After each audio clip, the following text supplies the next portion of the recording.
Күндүн маанилүү жаңылыктар менен тааныштырып, бүгүн программасы. Студияда мен Тимур Владислав. Саламатсыздарбы? Алгач чыгарылыштын кыскача мазмуну менен таанышып алыңыздар.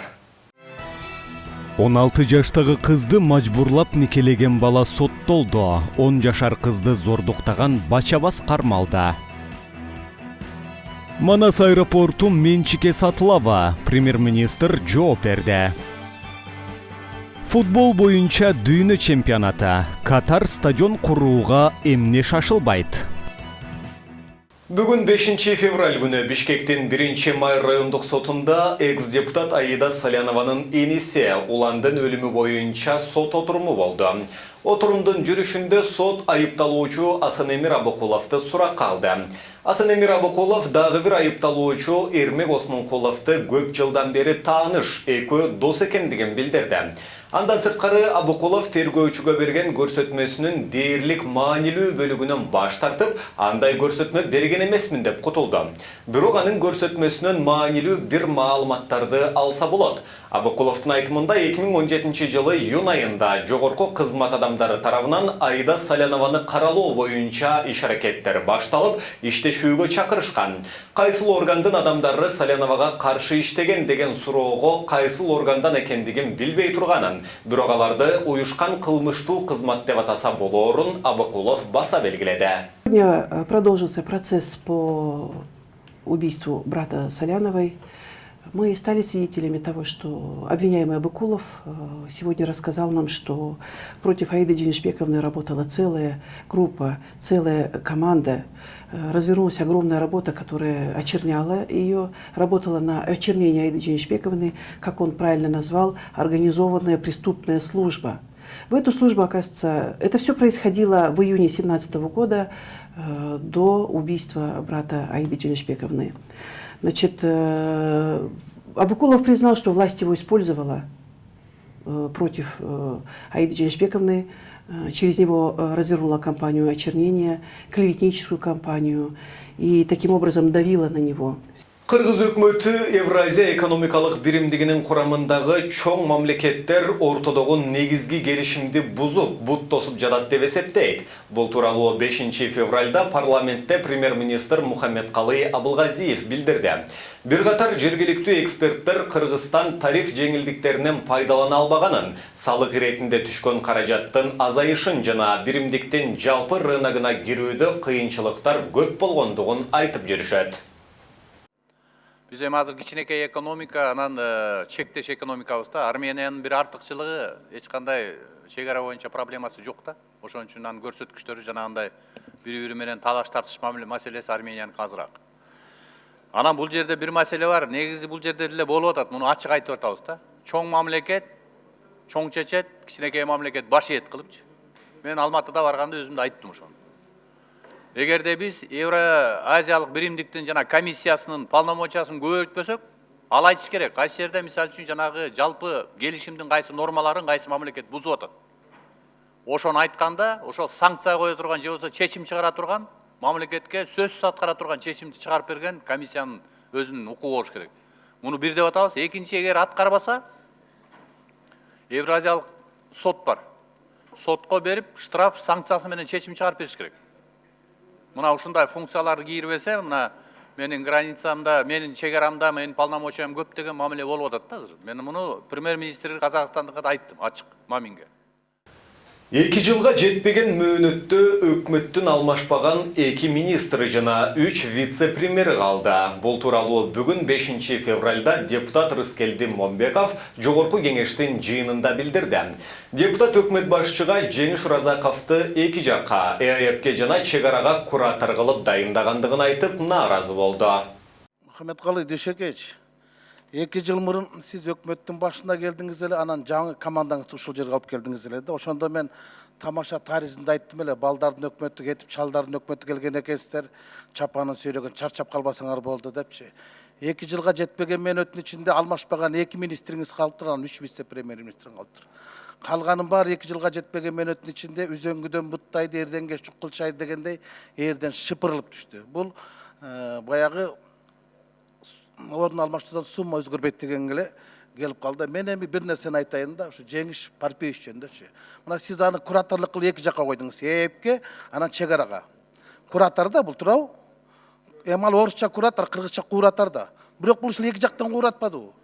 2 метр баткенден чек араны чечкен жок, анан эң негизги эки маселени чечкен жок. ЭЭПтеги бул үчүнчү мамлекеттер деген унааларга болгон бажылардын жеңилдетилген тарифин чече албай койду. Анан Россиядагы биздин мекендештер которгон акчага коюлган 100 000 сомдук чектөөнү чече албай койду. Анан эки нерсени чече албаган, 2 метрди чече албаган кишини азыр айтып атасыз, буну биз Баткенге койдук депчи. Ой, Баткенге байлап койсун да чече албайт. Компетентный адам эмес экен да. Мен митингге чыгарам, мен сот көрөм деп жүрөт. Манас эл аралык аэропорту жеке менчикке берилбейт. Бул тууралуу премьер-министр Мухаммедкалый Абылгазиев бүгүн жогорку кеңештин жыйынында билдирди. Өкмөт башчы айрым жалпыга маалымдоо каражаттары туура эмес маалымат берип жаткандыгын белгиледи. Анын айтымында аэропортту сатуу боюнча сөз жок. Бизге аэропортторду өнүктүрүү боюнча долбоор жазып беришет. Биз ал долбоорго карап, жогорку кеңеш менен бирге аэропортту тышкы башкарууга бере турган компанияны тандайбыз. Бул дүйнөлүк практика, деди премьер-министр. Аэропорт боюнча бир компанияга беребиз деген ал ой мындай. Биз азыр мына 2019-жылы Азия банкы менен жана бүткүл дүйнөлүк банктын астындагы эл аралык финансылык корпорация бар. Ошолор менен келишимдерде тандоо жолу менен, конкурс менен азыр биз эл аралык ошол корпорацияны тандадык. Алар эмне кылышат? Алар биздин аэропортторду кантип өнүктүрөсө болот деп өзлөрү бекер акчага, өзлөрүнүн акчасына модель жасап беребиз деп атышат. Кантип өнүктүрсө болот деп. Анан ошону бизге берет, бекер. Анан биз ошону дүйнө жүзүнө жарыя кылалы деп атабыз. Биз момундай моделибиз бар. Кыргызстанга момундай параметрлер менен пайдап келиш керек. Жумушча орундары, инвестиция канча болуш керек, айлык маселеси кандай болуш керек, салыктар бюджетке кандай түшүш керек деген чоң маселелердин баарын коюп, анан ошондон кийин компаниялар келип, биз бул компанияны ушундай башкарсак болот дегенден, аны сиздер менен чогуу стратегиялык объект. Силер менен чогуу анан бирөөнө башкарганга менчик эмес. Башкарганга берсек болот деп атабыз. Себеби дегенде азыр тажрыйбада, мисалы үчүн Россияда деле, Казакстанда деле, дүйнө жүзүндө бүт бар аэропортту профессионалдык компанияларга берип атат. А бизде азыр көрүп атпайбызбы? Эми Чоңалай райондук соту 16 жаштагы кызын турмушка берген ата-энени, күйөөсүн жана анын ата-энесин 2 жыл 6 айга эркинен ажыратты. Маалыматка караганда райондук сот 27 январда өткөн акыркы отурумунда дагы бир чечим менен жазык кодексинин 83 беренесинин негизинде жаза чектелген жарандардын ар бирине 1 жылдан сынак мөөнөтүн берди. Ош облустук сотунун өкүлү билдиргенине караганда, буга кыз күйөөгө өз эрки менен чыкканы, ортодо баласы бар экендиги тууралуу келиндин көрсөтмөсүн негиз болду.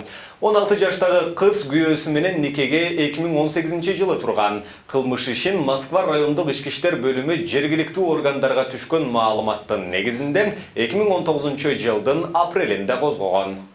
2022 жылы Катарда өтө турган футбол боюнча дүйнө чемпиондугун өткөрүүгө азырынча Катар өлкөсү даяр эмес. Бул тууралуу ФИФАнын президенти Жанни Инфантино Будапештте өткөн эл аралык спорт ассоциациясынын жыйынында билдирди.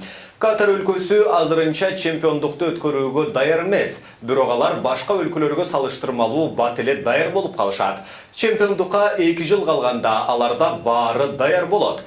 Бул дүйнө биринчилиги адамзатка чоң бурулуш алып келет. Себеби адамдар Катарга футбол көрүү үчүн барганда дүйнө жүзүнө кантип калыс мамиле жасаш керек экендигин көрүшөт. Дүйнө чемпиондугу ушуга жардам берет деп билдирген ал. Профсоюздар Федерациясынын төрагасы Мирбек Асанаконов кызматынан четтетилди. Мындай чечимди бүгүн 5 февралда Профсоюздар Федерациясынын кеңеши кабыл алганын элдик медиа сайты жазып чыкты. Кеңештин бүгүнкү отурумунда 29 мүчөнүн 19-у катышып, бир добуштан федерацияны башкаруунун жогорку органы чечимди чыгарды. Ал эми Мирбек Асанаконов ден соолугуна байланыштуу өзү отурумга катышкан эмес. Мирбек Асанаконов Кесиптик кошуундар Федерациясынын төрагалыгына 2017 жылдын 16 январында шайланган. Ага чейин КСДП партиясынан жогорку кеңеште депутат, Ысык Көл облусунун губернатору болуп эмгектенген. Социалдык тармакта иш бөлмөсүндө тамеки тартып отурган мугалимдин видеосу тарады. Тараган видео тууралуу окуу жайдын жетекчилиги түшүндүрмө берелек. Вести басылмасынын жазганына караганда, видеодогу иш бөлмөдө тамеки тартып отурган аял Бишкек гуманитардык университетинин мугалими. Жалал-Абад облусунда 10 жашар кызды зордуктоого шектелип жаран кармалды. Бул тууралуу Суперкейджи порталы өздүк булактарына таянып кабарлады. Маалыматка ылайык, шектүүнүн учурда баш коргоо чарасы каралууда. Алдын ала маалыматтар боюнча шектүүнүн үйүнөн жабырлануучу кыздын кийимдери табылган. 28 январ күнү Ноокен ички иштер бөлүмүнүн нөөмөт бөлүмүнө жабыркаган кыздын апасы кайрылган. Арызда ошол күнү саат 17 чамасында белгисиз 20-25 чамасындагы жаран анын кызын коркутуп, күч колдонуп зордуктап койгондугун билдирген. Бул факты кылмыштардын жана жоруктардын бирдиктүү реестрине зордуктоо беренеси менен катталып, тийиштүү экспертизалар дайындалган. Кошмо Штаттардын Кыргызстанга карата визалык чектөөсүнүн бир гана себеби бар. Бул тууралуу 5 февралда Азаттыкка курган маегинде АКШнын Кыргызстандагы элчиси Дональд Лу билдирди. Элчи АКШ коррупцияга байланыштуу визанын айрым түрлөрүн берүүдөн баш тартыптыр. Транзиттик борборду жаап салганы же сөз эркиндигинин абалы үчүн ушундай кылды деген божомолдор айтылып жатканын, бирок алар негизсиз экендигин белгиледи. Мунун баары чындыкка дал келбейт. Буга бир эле себеп бар. Кыргызстан электрондук биометрикалык паспорт чыгарбагандыгы. Эгерде эл аралык жарандык авиация уюмунун сайтына кирсеңиз же электрондук же болбосо биометрикалык паспорты бар 160 өлкөнүн тизмесин көрөсүз. Электрондук паспорттун ичинде чип болот жана аны жасалма кылып чыгаруу мүмкүн эмес. 160 өлкөдө ошондой паспорт бар. Ал эми 30 өлкөдө мындай паспорт бериле элек. Кыргызстан ошол 30 өлкөнүн ичине кирет. 31 октябрда АКШда президент Трамптын администрациясы Кыргызстан, Мьянма, Эритрея, Нигерия, Судан жана Танзания мамлекеттеринин жарандарынан иммиграциялык жана грин-карт визаларын алууга чектөө киргизди. Мына ушуну менен бүгүнкү чыгарылышыбыз соңуна чыгат. Алдыда эртеңки күнгө карата аба ырайы тууралуу маалымат менен таанышып алыңыздар. Кийинки эфирлерден амандашканча сак саламатта туруңуздар. Аба ырайы көрсөтүүсүнүн башкы демөөрчүсү Белоп ачык акционердик коому. Кир жуугуч айналар бардык кардарлар үчүн дүң баада. Дареге Бишкек шаары Матыев көчөсү 89. Байланыш телефондору 0509 95 04 20 0702 06 83 20.